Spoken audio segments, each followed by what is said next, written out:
Hi and welcome back to Two Bears Trekking.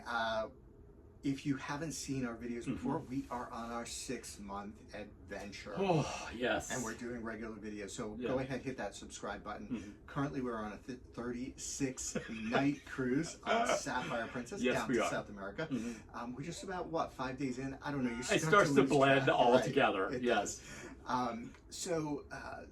There are usually Facebook groups, cruise critic groups, that we follow because we want to hear what other passengers are saying and concerned about and what they're running into and what their experiences are, because we do take that into consideration in our reviews, in our videos, and we try and address those topics.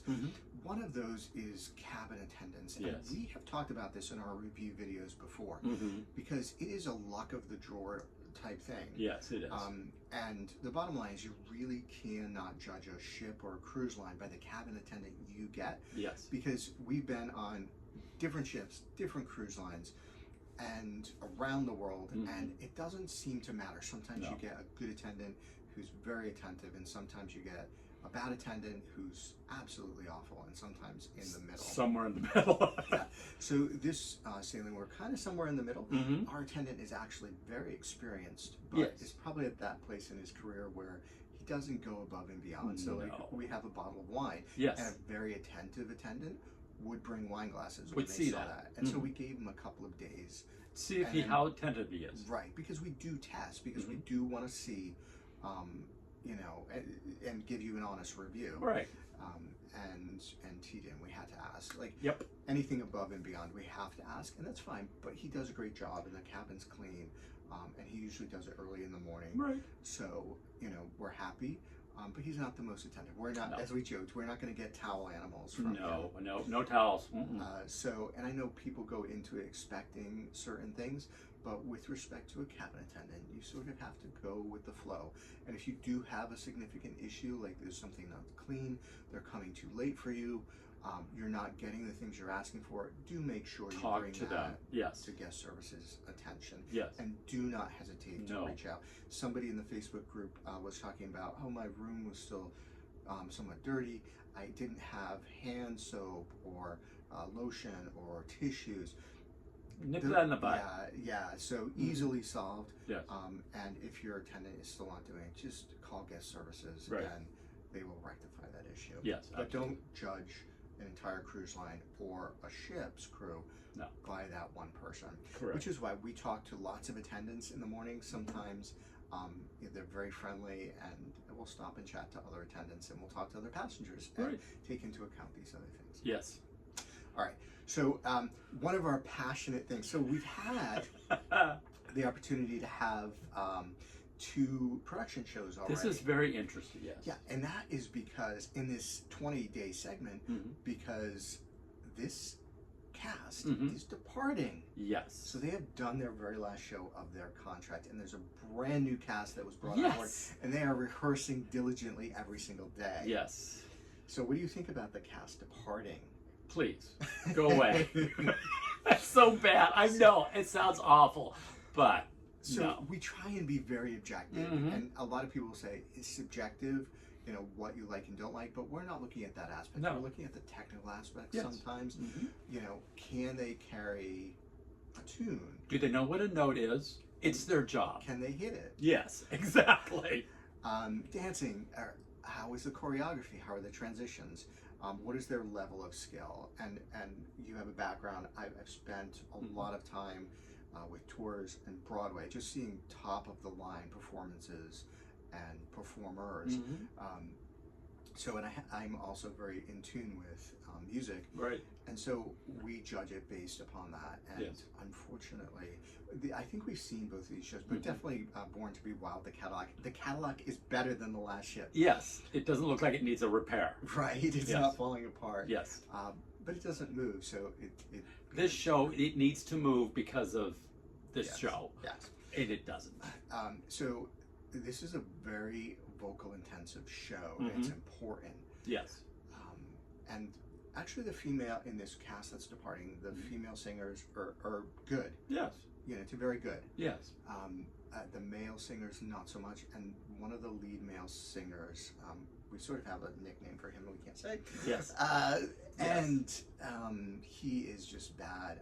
I'm not sure how he got hired or got through the, rehearsal process or didn't get cut. I have philosophy on that and follow that. But yeah, it's just, he is like, he cannot carry a no. No. Like, not one of them. Yes. Like, the Born to Be Wild show was nails on a chalkboard It for us. Painful. Mm-hmm. So, but anyway, so we're happy that they're departing, and we're looking forward to the new cast. Yes. And stay tuned. We'll let you know how that all turns out. But yes. this is a unique happenstance mm-hmm. where you're switching casts. Yes. In mm-hmm. Voyage.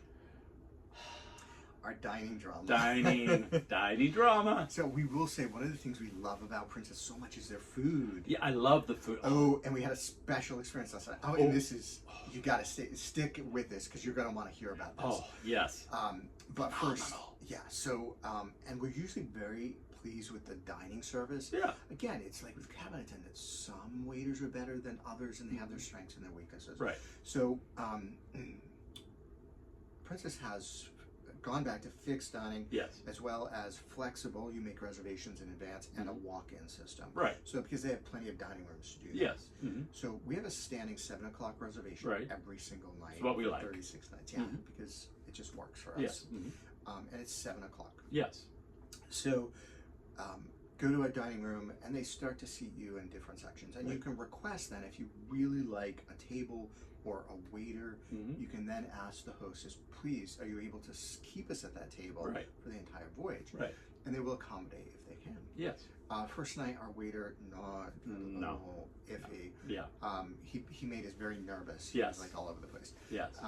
Second night, we really liked our waiter. And very friendly, very engaging. We liked the table location. It was nice in a little corner, not near the windows. We don't care. I don't care. It was tucked away in a corner, and it was quiet. So we asked the hostess, can you please sit us at that table? And she said, actually, that works out perfectly. You know why? Because the people, before us was like 5 o'clock. Perfect. They'll be out of there. We'll have time to reset the table. Works out beautifully. Done. Excellent. So I just come and you'll have that table. Looking forward to the next night.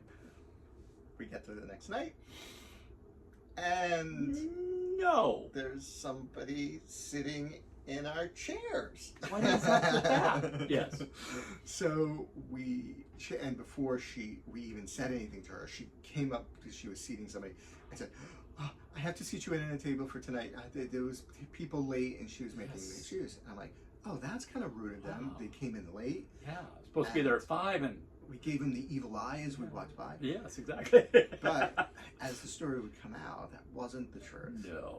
And we wish they'd just told us the truth, because we ended up speaking with the restaurant manager when he came by later. He said, we love the food, the service is great, we love this waiter, but we're a little frustrated tonight because apparently these other guests came in late, according to the hostess, and they weren't turned away. They should have been seated somewhere else. So we just want to make sure for the next 30 some odd nights, this doesn't happen. So rectifying the problem as soon as it happens, in a very nice way. Yes.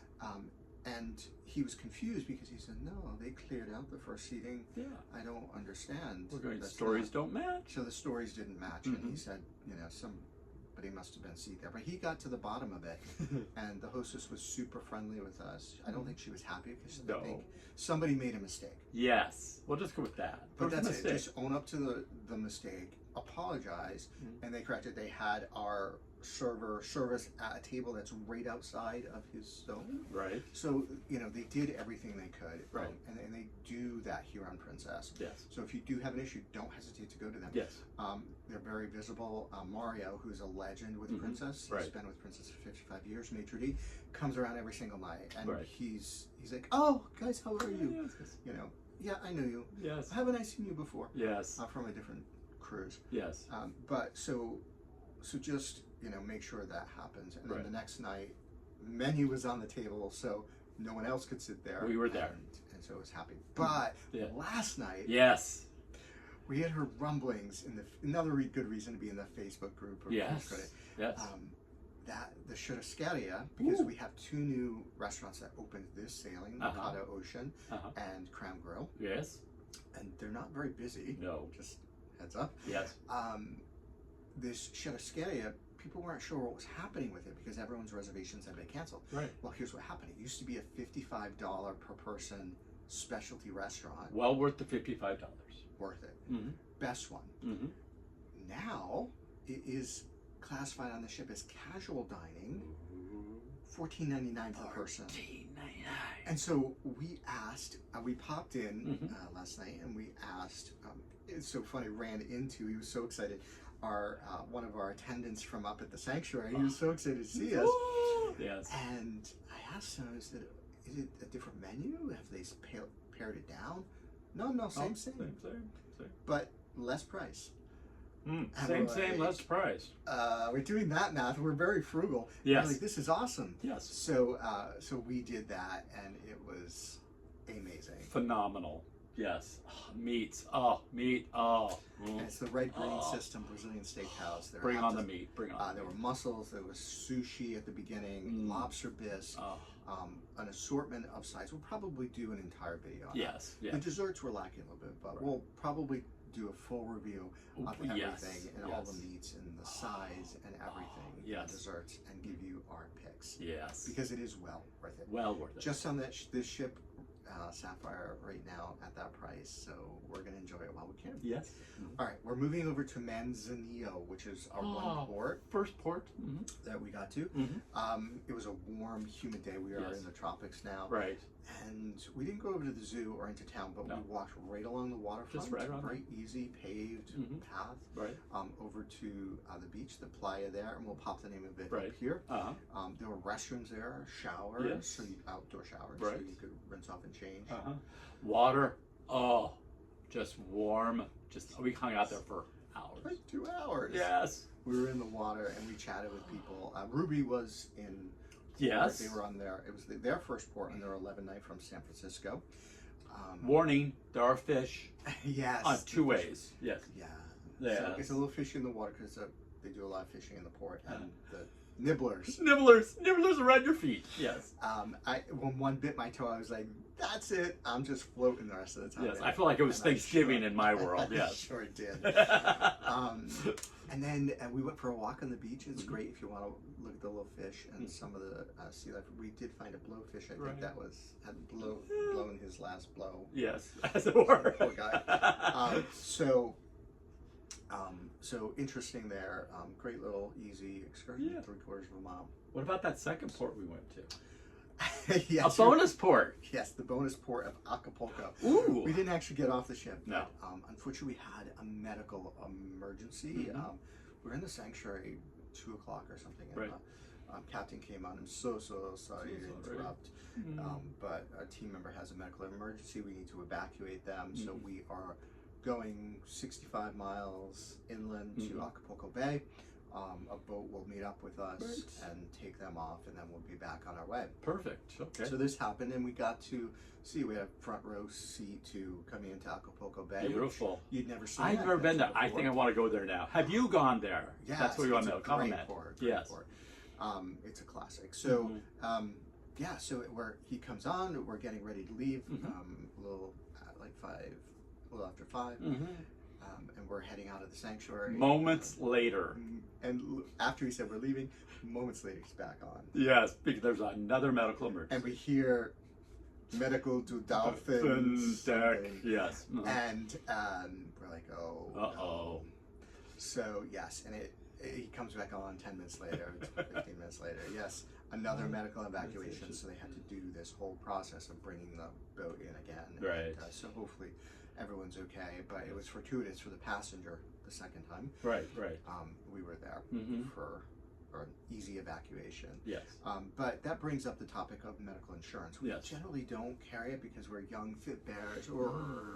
Yes. But it can happen to anybody. Accidents can happen to anybody. And we are doing more activity and hiking. And so we are going to do a 60-day policy during that period when we're doing that. Right. That covers medical, evacuation, repatriation. But Argentina now is requiring that of visitors. They aren't quite enforcing it by all passenger accounts, but they might as soon as they issue the regulations. Really, it's for other South Americans coming in and taking advantage of their medical system. Yes. But we've already done our research. There's some cheap policies and options out there. Yes. And so we'll be doing a video on that. So you usually get medical. What do you usually use? Yes. Drop it down below. Comment down below. Maybe even help other people out. Watch out for that video. All right, we're going to wrap this up. As always, keep on trekking.